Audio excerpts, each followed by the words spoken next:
Sue immediately begins tracking Reed's moves on the internet to find a pattern. She discovers that he has been collecting scrap metals and always keeping himself updated about Ben. Now she has to patiently wait for his next move. Meanwhile, Reed keeps on buying metal scraps while using his power to change his face every time so security cameras won't recognize him. He's been collecting parts to build a new gate, but the next time he logs in on his computer, Sue manages to track him down. Using Sue's intel, Area 57 sends a team to capture Reed, but they accidentally trigger his security system. Reed quickly runs to the woods and gets surrounded by soldiers, but he's been training his abilities too and easily fights them all.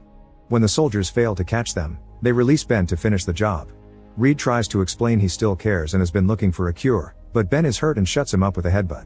On the trip back, Reed apologizes for leaving everyone and promises to find a cure. However, Ben knows that Alan won't let anyone fix them because they're useful like this.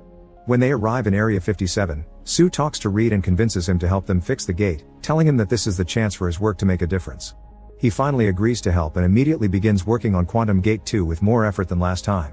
When it's time for a new teleportation trial, Reed and Johnny reunite, and unlike Ben, Johnny is happy to see his old friend again.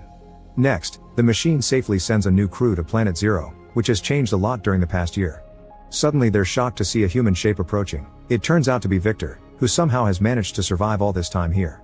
Alan orders the crew to bring Victor back and he's immediately sent to an examination room. When they look at him more closely, they discover that his suit is fused with his body and the green light can be seen underneath.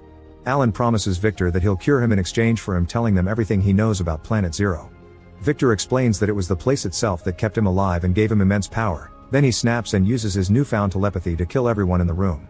Afterward, Victor goes out and wanders around the building to kill every single person he can find without remorse. An alarm quickly goes off, and for a moment Ben thinks Reed is the one trying to run away again. Johnny is on his guard and accidentally hits an invisible Sue, then the siblings go looking for their father.